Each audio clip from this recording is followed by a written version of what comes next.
ബാലശിക്ഷ, discipline of the child. ബാലശിക്ഷ എന്ന് പറയുമ്പം ഇപ്പോൾ കാലങ്ങളിൽ സൂക്ഷിച്ചു വേണം സംസാരിക്കാൻ. നമ്മൾ കുഞ്ഞുങ്ങളെ അടിച്ചു വളർത്തണമെന്ന് പണ്ട് കാലങ്ങളിൽ പറയുമ്പോൾ അത് നമ്മൾ അത്ര സീരിയസ് ആയിട്ട് ചിന്തിക്കത്തില്ല. ഇപ്പം നമുക്ക് അടിക്കാനൊന്നും അവകാശമില്ല. അതല്ല ഞാൻ പറയുന്നത്. ബാലശിക്ഷ എന്ന് പറയുമ്പം നമ്മൾ അവരെ നീതിയുടെ വഴിയിൽ, സത്യത്തിൻ്റെ വഴിയിൽ വളരെ ദൃഢതയോടുകൂടി നേരെ വഴിയിൽ വളർത്തുക. അതിന് വടിയുടെ ആവശ്യമില്ല. നമുക്ക് ഉറപ്പുണ്ടെങ്കിൽ വടിയുടെ ആവശ്യമില്ല. നമ്മുടെ ആത്മാവിൽ ഇപ്പം നമ്മൾ ശിക്ഷണമില്ലാത്ത ഒരു കുഞ്ഞിനെ വളർത്തിയെടുത്താൽ, ഇല്ല കഴിഞ്ഞ പ്രാവശ്യം ഒരു ഡോക്ടറിനെ ഒരുത്തം പോയി കുത്തിക്കൊന്നില്ലേ? സൗകര്യമുള്ളൊരു വീട്ടിലായിരുന്നു. അമ്മ ചൊവ്വ വളർത്തിക്കൊണ്ട് വന്നിരുന്നെങ്കിൽ, അമ്മ അവനിൽ പാപബോധവും നീതിബോധവും ഇട്ടിരുന്നെങ്കിൽ അവനത് ചെയ്യൂല. പക്ഷേ ചില പിള്ളേർ അങ്ങനെ അങ്ങ് പോയി കഴിഞ്ഞാൽ അവരെ ചെറുപ്പത്തിൽ അത് പഠിപ്പിച്ചെടുക്കാൻ നമ്മൾ മറന്നു പോകുന്നു. അങ്ങനെ എല്ലാവരും ആയിത്തീരും. നമുക്ക് റോഡിലോട്ട് ഇറങ്ങിയാൽ നമ്മളെ കുത്തിക്കൊല്ലത്തിലെന്ന് എന്നാ ഉറപ്പുള്ളത്? അങ്ങനെ ഒരാൾ മതിയല്ലേ? ഒരു കുറ്റവും ചെയ്യാത്തവരെ കൊല്ലുന്ന ഒരു കാലം. അപ്പോൾ നമ്മൾ ബാലശിക്ഷ നമ്മുടെ ഭവനങ്ങളിൽ കൊടുക്കണം. അത് വളരെ ദൃഢതയോടുകൂടി അപ്പനും അമ്മയും ചെയ്യണം. നമ്മൾ യേശുക്രിസ്തുവിൻ്റെ കാര്യത്തിൽ പോലും ബാലശിക്ഷ ദൈവം കൊടുക്കുന്നതായിട്ട് നമുക്ക് കാണാം. അതിനുള്ള ചില ഭാഗങ്ങൾ, യേശു പോലും ബാലശിക്ഷയിലാണ് വളർന്നത്. അപ്പം യേശുക്രിസ്തുവിനെ കുറിച്ച് പറയുന്നത്, പൈതൽ വളർന്നു ജ്ഞാനത്തിലും വിവേകത്തിലും അവൻ വളർന്നു, ദൈവത്തിനും മനുഷ്യനും അനുകൂലമായി അവൻ വളർന്നു എന്ന് ലൂക്കോസിൻ്റെ സുവിശേഷത്തിൽ ഒരു വാക്യമുണ്ട്. അത് വളരെ നല്ലതാണ് നമ്മുടെ കുഞ്ഞുങ്ങൾക്ക് വേണ്ടി എടുക്കുമ്പോൾ. 2 ഏകദേശം പൈതൽ വളർന്നു 2:40 പൈതൽ വളർന്നു, ജ്ഞാനം നിറഞ്ഞു, ആത്മാവിൽ ബലപ്പെട്ടു പോന്നു, ദൈവകൃപയും അവന്മേലുണ്ടായിരുന്നു. അത് ദൈവത്തിൻ്റെ വിവേകവും ആത്മാവിൻ്റെ പ്രചോദനവും ഈ കുഞ്ഞിന്മേലെ കൊച്ചിലെ തൊട്ടേ കണ്ടു. അതിനാണ് 2 ലൂക്കോസ് 2:40 പൈതൽ വളർന്നു, ജ്ഞാനം നിറഞ്ഞു, ആത്മാവിൽ ബലപ്പെട്ടു പോന്നു, ദൈവകൃപയും അവൻ്റെ മേലുണ്ടായിരുന്നു. ദൈവകൃപ വരണമെങ്കിൽ, പരിജ്ഞാനം വരണമെങ്കിലും നമ്മൾ ദൈവത്തിൻ്റെ ആത്മാവിൽ തന്നെ വളർന്നിരിക്കണം. അത് നമ്മൾ കുഞ്ഞുങ്ങൾക്ക് വേണ്ടി പ്രാർത്ഥിക്കുമ്പോൾ, കർത്താവേ നമ്മുടെ കുഞ്ഞുങ്ങൾ ജ്ഞാനത്തിലും ആത്മാവിൽ ബലപ്പെടാനും ദൈവകൃപയിലും അവർ വളർന്നു വരാൻ വേണ്ടി നമ്മൾ പ്രാർത്ഥിക്കണം. ജ്ഞാനത്തിൻ്റെയും വിവേകത്തിൻ്റെയും, യെശയ്യാ 11:2 ജ്ഞാനത്തിൻ്റെയും വിവേകത്തിൻ്റെയും ആലോചനയുടെയും ബലത്തിൻ്റെയും യഹോവ ഭക്തിയുടെയും പരിജ്ഞാനത്തിൻ്റെ ആത്മാവ് ഉണ്ടാകട്ടെ എന്ന് നമ്മളിങ്ങനെ പറഞ്ഞു കുറച്ച് കഴിയുമ്പോൾ അത് ഉണ്ടാകും. അതിൽ കുറേ മുല്ലപ്പൂ മണം ഏറ്റുകിടക്കും കല്ലിലുമുണ്ടൊരു സൗരഭ്യം എന്ന് പറഞ്ഞ പോലെ നമ്മൾ ഈ നന്മ ഇങ്ങനെ പറഞ്ഞ് വേറെ ജോലി മറ്റുള്ളവർക്ക് കുറ്റം പറയുന്നതിന് പകരം ദൈവ നന്മ പറഞ്ഞാൽ ഒന്നുമല്ല നമ്മുടെ കുഞ്ഞുങ്ങൾക്കും നമുക്കും അനുഗ്രഹം വരും. എബ്രായ ലേഖനം 5:6 തൊട്ട് 10 വരെയുള്ള വാക്യം വളരെ പ്രധാനമാണ് ഇതിനു വേണ്ടി വായിക്കാൻ. യേശുക്രിസ്തുവിനെ കുറിച്ചാണ്. നീ മൽക്കീസേദെക്കിൻ്റെ ക്രമപ്രകാരം എന്നേക്കും ഒരു പുരോഹിതനായിട്ടാണ് യേശു വന്നത്.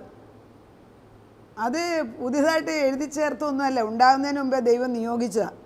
ക്രിസ്തു എന്നാൽ യേശു ക്രിസ്തു ജീവിച്ച കാലത്ത്, ക്രിസ്തു തൻ്റെ ഐഹിക ജീവിച്ചിരുന്ന കാലത്ത് തന്നെ മരണത്തിൽ നിന്നും രക്ഷിപ്പാൻ കഴിയുന്നവനോട് ഉറച്ച നിലവിളിയോടും കണ്ണുനീരോടും കൂടെ അപേക്ഷയും അഭയയാചനയും കഴിക്കുകയും ഭയഭക്തി നിമിത്തം ഉത്തരം ലഭിക്കുകയും ചെയ്തു.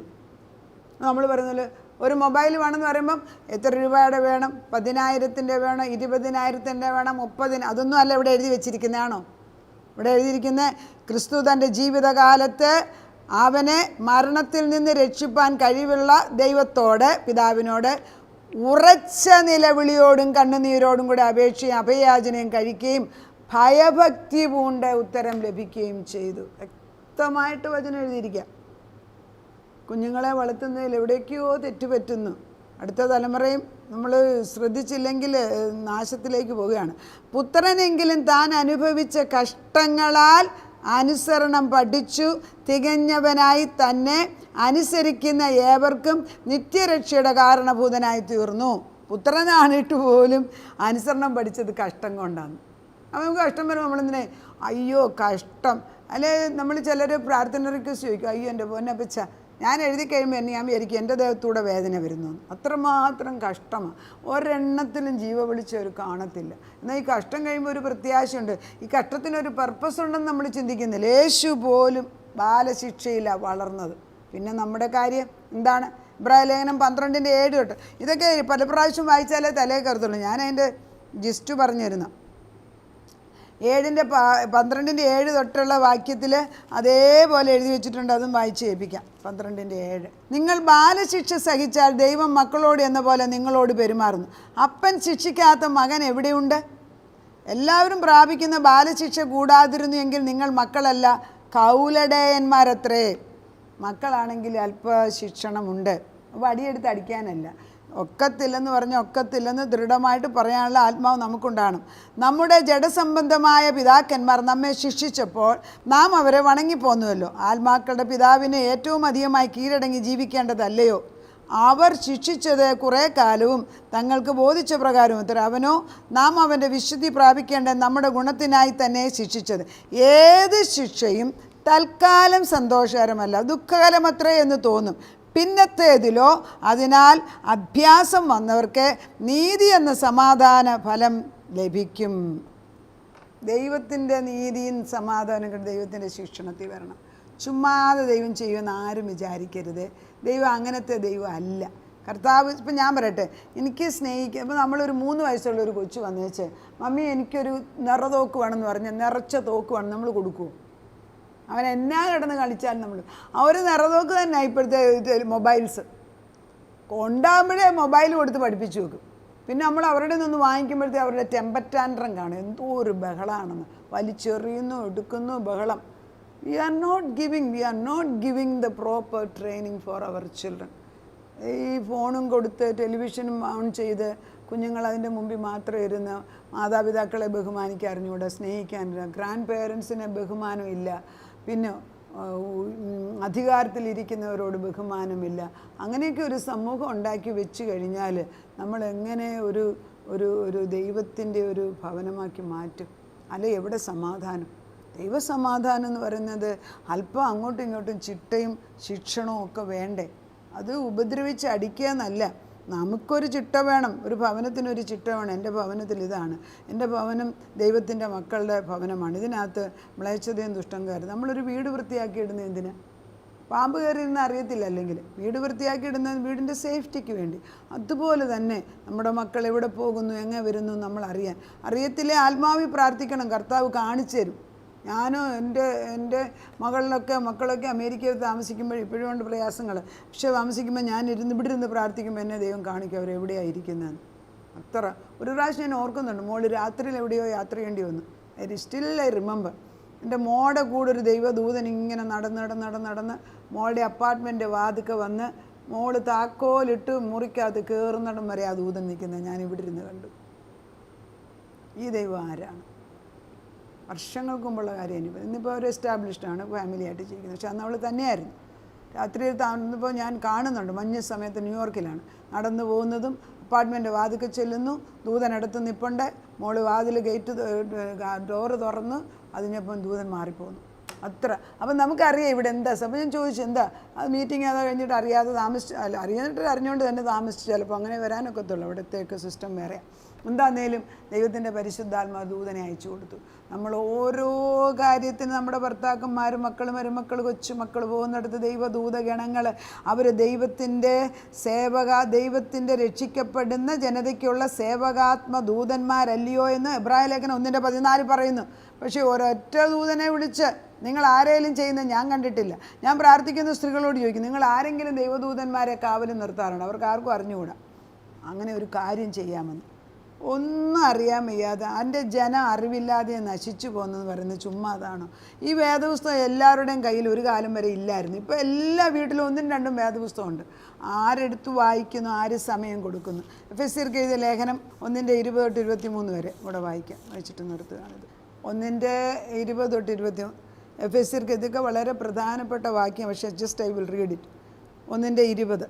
അങ്ങനെ അവൻ ക്രിസ്തുവിലും, പരിശുദ്ധാത്മാവ്, അങ്ങനെ അവൻ ക്രിസ്തുവിലും വ്യാപരിച്ച് അവനെ മരിച്ചവരുടെ ഇടയിൽ നിന്ന് ഉയർപ്പിക്കുകയും സ്വർഗത്തിൽ തൻ്റെ വലതുഭാഗത്തെ എല്ലാ വാഴ്ചയ്ക്കും അധികാരത്തിനും ശക്തിക്കും കർത്തൃത്വത്തിനും ഈ ലോകത്തിൽ മാത്രമല്ല വരുവാനുള്ളതിലും വിളിക്കപ്പെടുന്ന സകല നാമത്തിനും അത്യന്തം മീതെ ഇരുത്തുകയും സർവവും അവൻ്റെ കാൽ കീഴാക്കി വെച്ച് അവനെ സർവത്തിനും മീതെ തലയാക്കി എല്ലാത്തിനും എല്ലാം നിറവായവൻ്റെ നിറവായിരിക്കുന്ന അവൻ്റെ ശരീരമായ സഭയ്ക്ക് കൊടുക്കുകയും ചെയ്തിരിക്കുന്നു.